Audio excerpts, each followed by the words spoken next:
right, here we go. Lesson 10, practice problems. Can't believe it's taken me till lesson 10 to get to one of my sports heroes, Steph Curry. And a little bit about this card.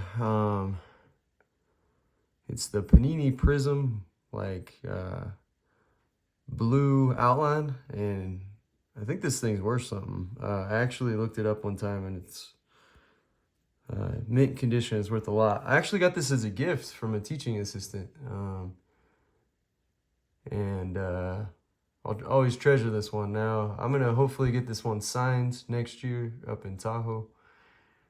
Steph Curry, I was there a couple years ago when he won the golf tournament, and hopefully I can catch him next year. But anyway, Steph Curry, Golden State Warriors.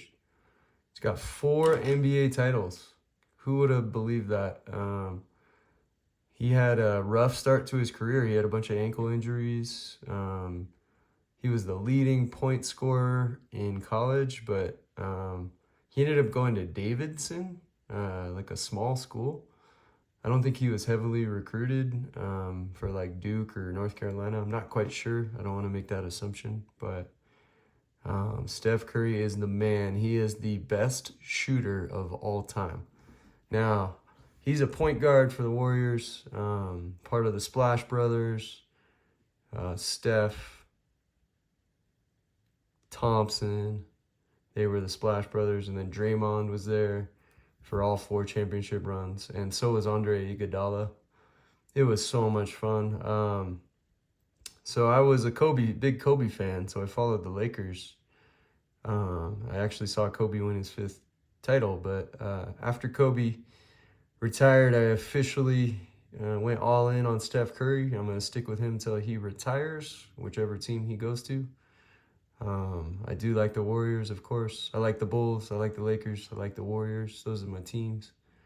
Right now, I root for the Warriors. And anyway, I hope Steph gets a 5th title, because if he does get a 5th title, he'll probably crack the top 10 all time. But he'll have to get a 5th title. But he's right there, like number 11, number 12, all time best ever.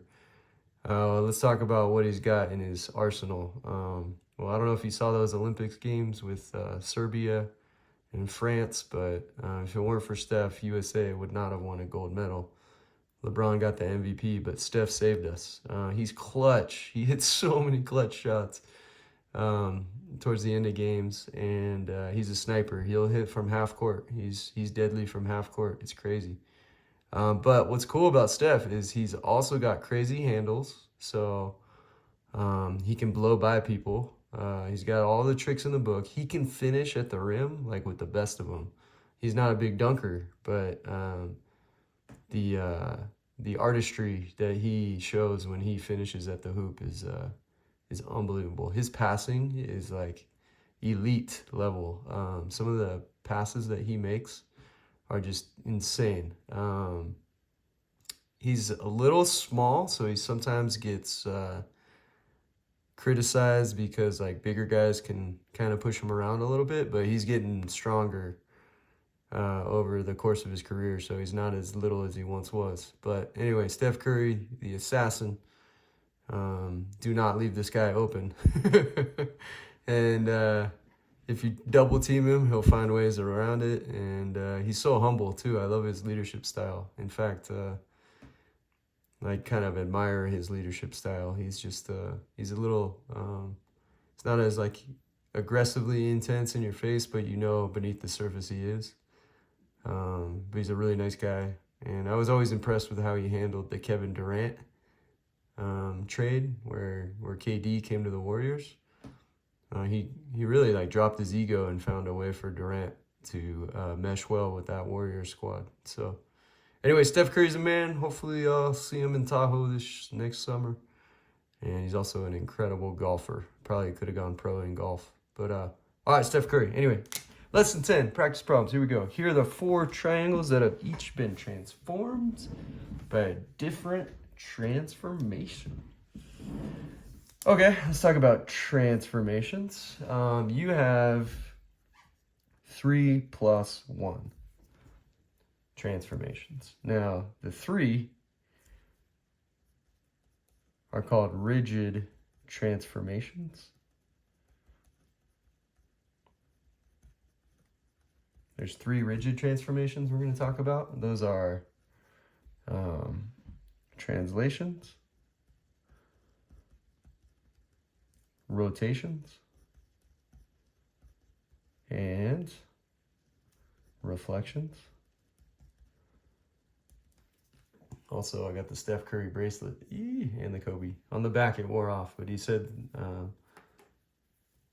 I can do anything through Christ who strengthens me. And that was always inspirational for me. But anyway, I'm not going to say I'm a devout Catholic, but I'm definitely drawn back. I was raised Catholic, and who knows, maybe I'll go back to the church. But anyways, rigid transformations, there's 3 of them: translations, rotations, reflections. We'll talk more about those coming up.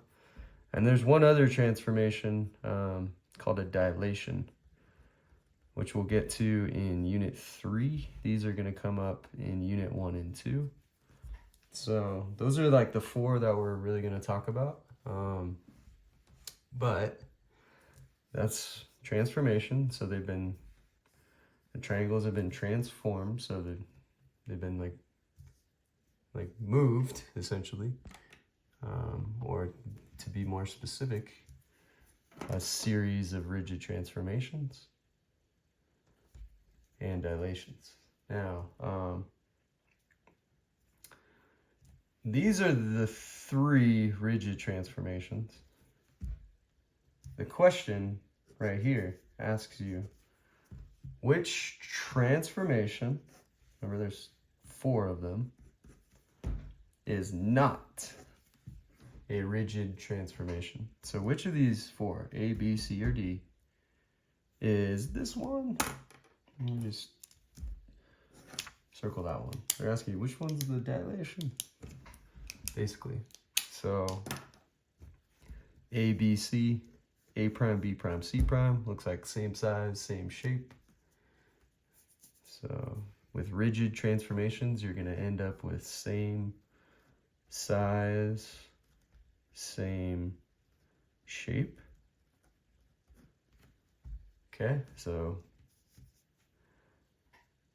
A, B, C to A prime, B prime, C prime. I mean, it's moved a little bit, but basically same size, same shape. Now this one, A, B, C goes to A prime, B prime, C prime, looking like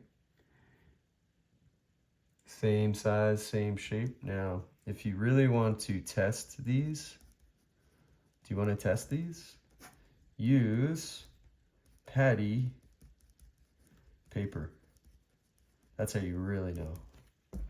Use patty paper. It's also known as tracing paper.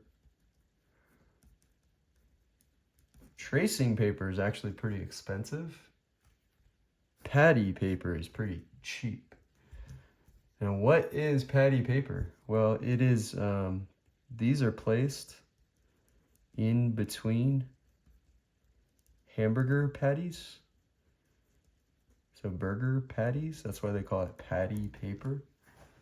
And they're these little square pieces of paper that serve really well as tracing paper. And what's cool about these is they're inexpensive.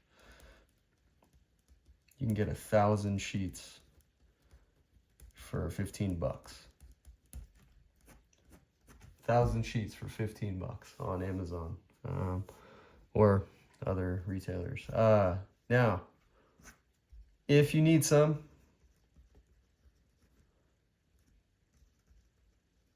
grab 1 to 2 pieces from my classroom. I'll always have extras. I order these every year. So if you need some to finish like your homework, grab 1 to 2 pieces from my classroom. So these 3, A, B, C, test them out using patty paper. All right, now let's look at D. You got A, B, C, A prime, B prime, C prime. So 2 triangles. First one here, right?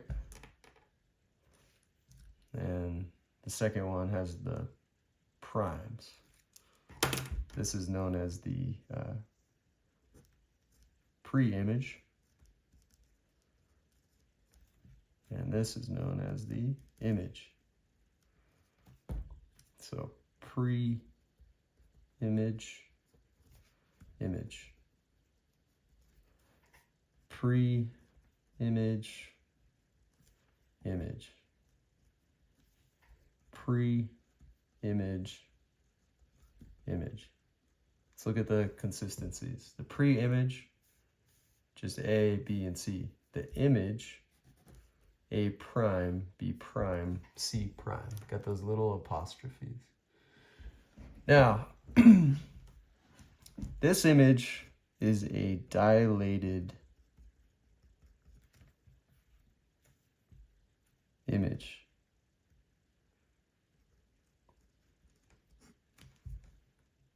So, between A, B, C, and D, which one is not a rigid transformation, aka which one is a dilation? I think that's enough help. All right. Number 2, what is the definition of congruence? Your first thing you want to do is use your tools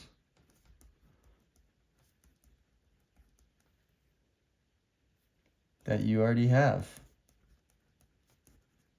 Now, congruence.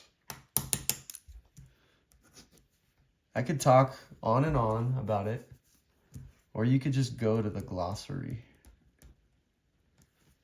Just go to the glossary. Trust me. Turn to the back of your workbook. Look for the definition of congruence, and you'll have your answer.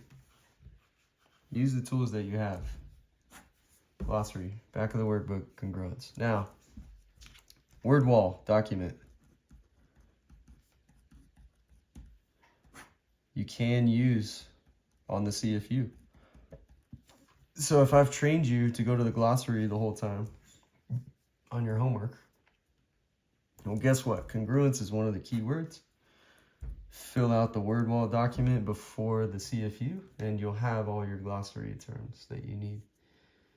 Okay, so go to the glossary, trust me.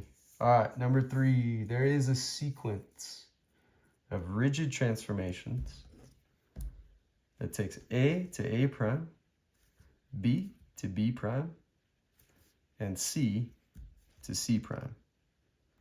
The same sequence takes D to D prime. You know D is between B and C, right?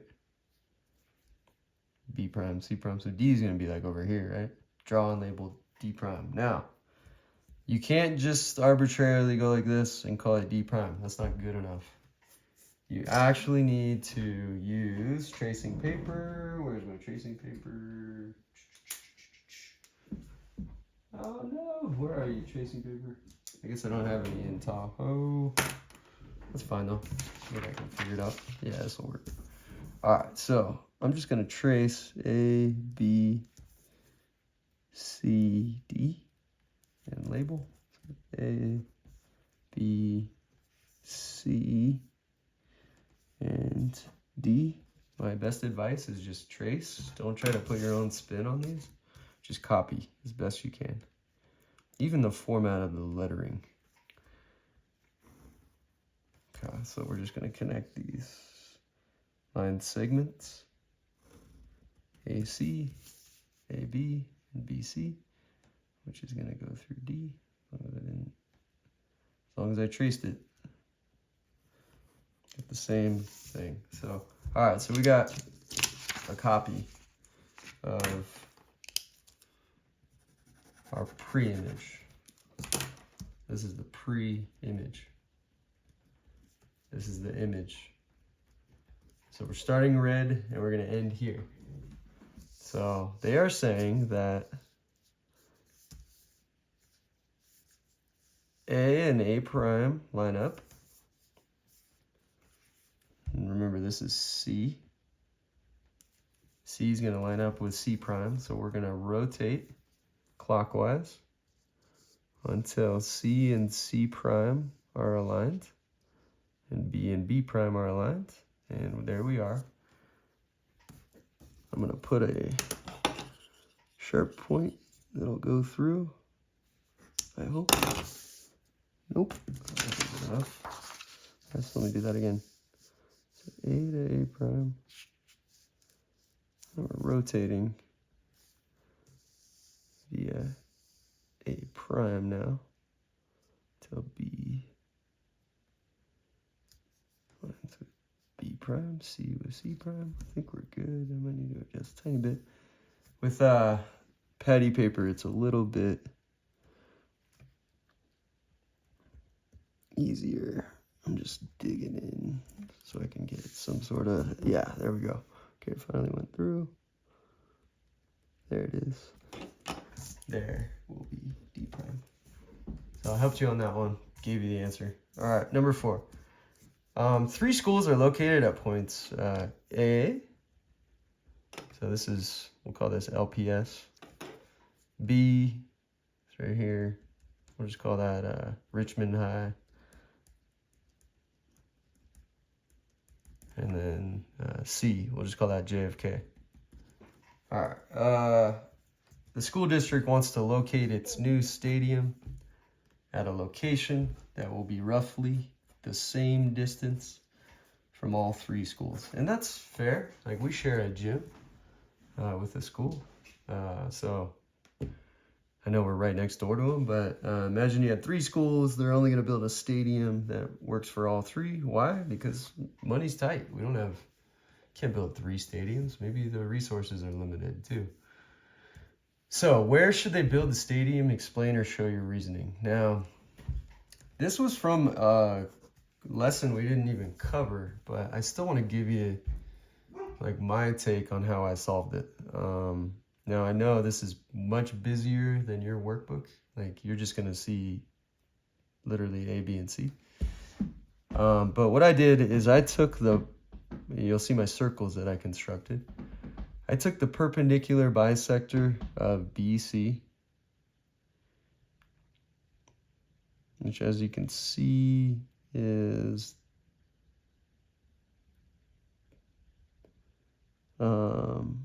this. Yeah, so gosh, it gets confusing with all these points. But this is the perpendicular bisector of BC. And then I found the perpendicular bisector of AC, which was this line. And then I finally did the perpendicular bisector of AB, which was this line. So I did 3 perpendicular bisector constructions to explain my work. And then I found where all 3 lines intersected. So you can find a spot that's equal distance to 3 points by doing just that. Just do 3 perpendicular bisector constructions. Now there are other ways, which I'll show you probably later. But anyway, I just wanted to give you the solution at least, even though we did not cover this. See if you can do it. It's kind of fun. We did not cover this lesson, but just do 3 perpendicular bisector constructions. Go back to the perpendicular bisector lesson. Go find it. You can find it easy. How could you find it? Just go through lesson summaries.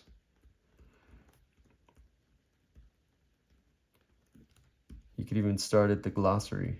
That could help you. I believe they call out which lesson the keywords fall in. But go to your lesson summaries. Find the perpendicular bisector construction. I'll just show you. Actually, I'll just show you. It's fun. Why not? All right, here we go. So how do you do a perpendicular bisector? Well, if you have any 2 points, just go like this.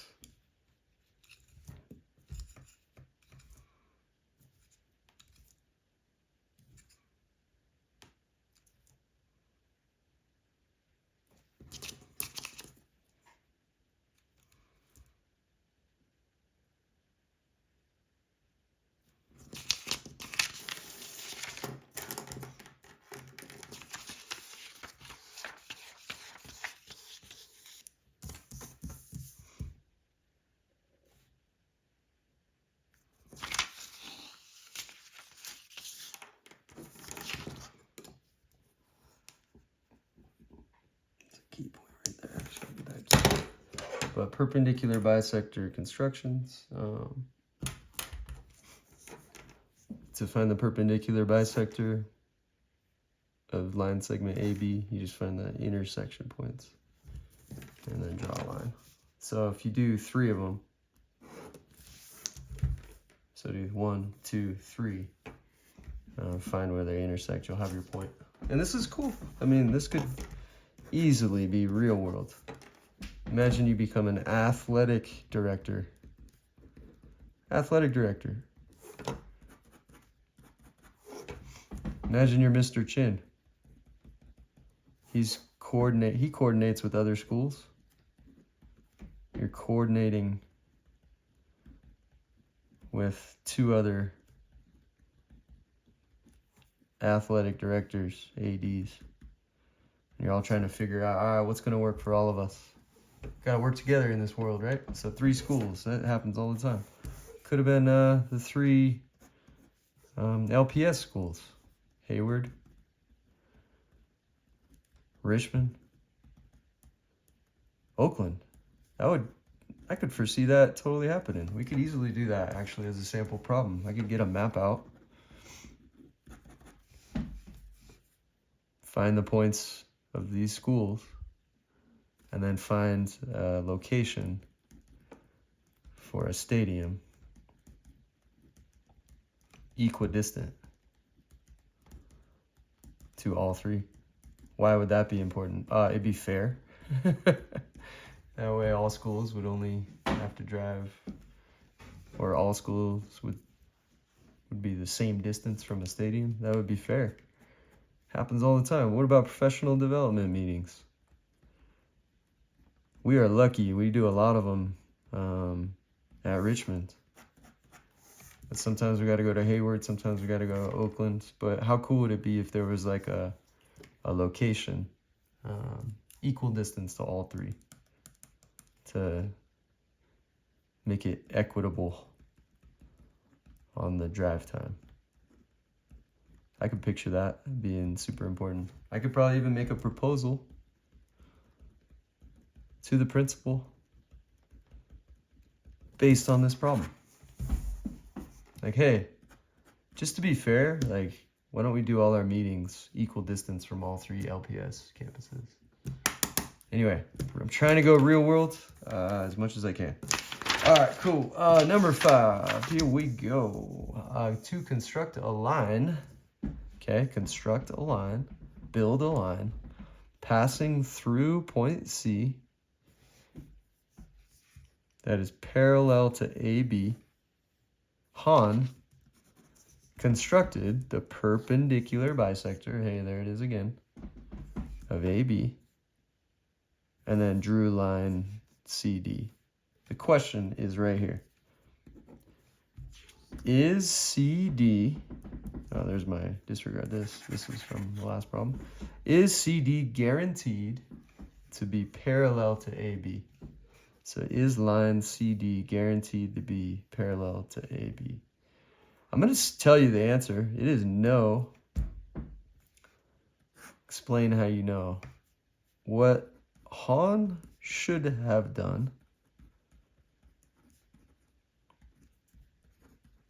just because he constructed the perpendicular bisector of AB does not mean that this line is parallel to AB. It doesn't.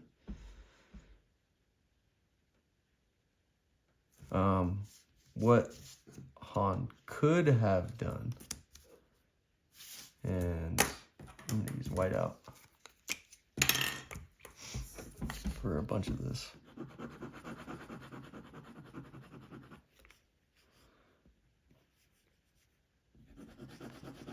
So you can kind of see what I'm thinking. Get rid of like most of this. We'll see if this works. This could be a bad idea. But I want you to kind of focus your attention on what's necessary. This is probably more distracting than it's worth, but trying to get better with whiteout so I don't waste my time.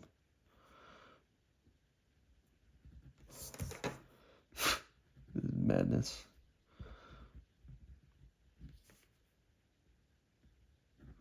show you what Han could have done. Hopefully it dries in time. We'll see.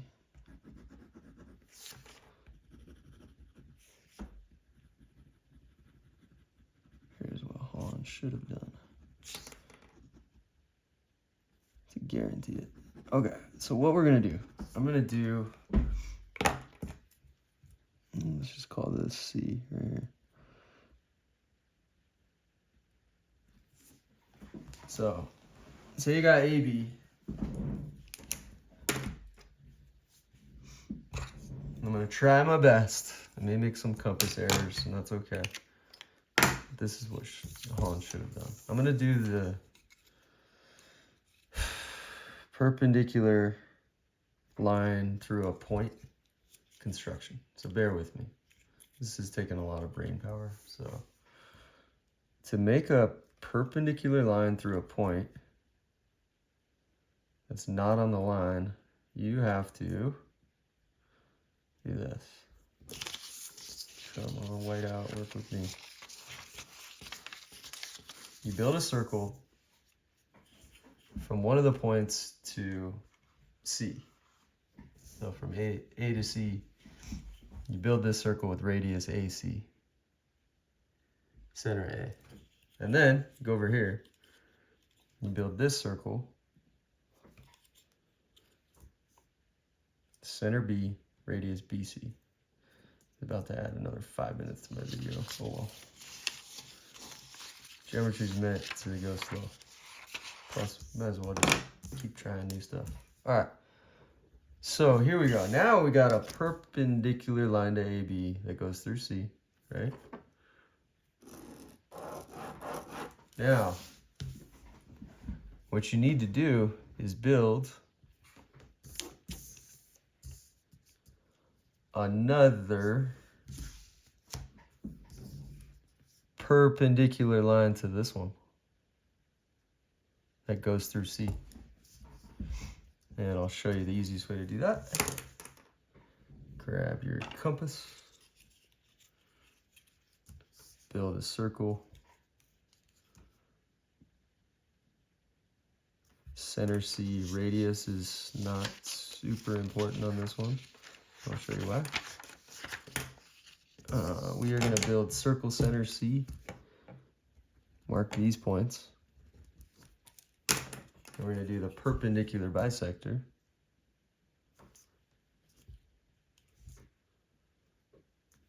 That goes through point C again. So all you need is the intersection points. You'll find that comes in handy pretty soon. Don't need to actually draw all your circles. Okay, I know I'm getting in the weeds a little bit, but that's okay. There's an intersection point. Let's see, like that, and right there. Draw your points really big to correct for human error. Now you got a perpendicular or a parallel line to AB that goes through C. Ooh. Now, what did I do? I built a perpendicular line to AB that went through C. And then I did the perpendicular bisector construction by building this circle and then finding the intersection points. So that's a perpendicular line. Now, if you got a line that's perpendicular to two lines at the same time, then these two lines are parallel. Ugh. Ugh. Ugh. Ugh. That's sloppy. Oh well. 6. This diagram, this one, is a straight edge and compass construction of a line perpendicular to AB. So this is AB, this line. This construction is a line perpendicular to AB passing through C. Hey, I just did that one. Select all the statements that must be true. Does AD equal BD? AD is a radius of circle with center D. AD is also a radius of circle with center A. Is BD a radius? You tell me. EC. Does EC equal AD? Well, AD is a radius. Let's look at EC. Is EC a radius? Remember, radius goes from the center to outer edge of a circle. So center A, D is on the outer edge of it. That's a radius. Now there is a circle with center C, but it's this little one. Is EC same as AD? I don't know. All right, AC. Does AC equal DC? Well, look. I just did it up here, but this is better. Did a circle center C, right? And then we found the perpendicular bisector of AD by finding these 2 points. Perpendicular bisector, that's going to make this and this the same. All right. EA and ED, let's look at that. EA, okay. Sometimes it helps to draw them. Use a different color so you don't confuse yourself. Get those art kits. Does EA equal ED? Well, for answering this one, radius, 2 circles with the same radius. AD. See how AD, they share a radius? That means any radii of either circle, same length. So you just have to ask yourself, are EA and ED, are they radii of the bigger circles? If so, then circle it. All right, ED and DB. ED, radius, circle, center D. Is DB a radius of that circle? Is B on the outer edge of the circle? CB. Does CB equal AD? Ooh. Radius. Is this a radius? You tell me. CB. Is that a radius? All right. That's it. Good job. Lesson 10. Those some tough problems. And go Steph Curry. Get that 5th title. Crack the top 10. I don't know who you would unseat, though. And Kobe's my boy. And Kobe's like 9 or 10. So I don't know. I'm pulling for you, though. Get that 5th title. Come on, Steph. Get another Tahoe American Century Championship, too. That was so much fun. Steph sank an eagle putt on the 18th to win. If he wouldn't have made the putt, he wouldn't have won. It was wild. I was there watching him, like, up close. It was cool. Asked me for the video. It was rad. All right, Steph Curry, the man. Keep it up. And I hope you'll come to our school one day. Woo! All right, peace. We're in Richmond, by the way. Pretty close. All right, Steph, you're the man. Keep it up. Peace.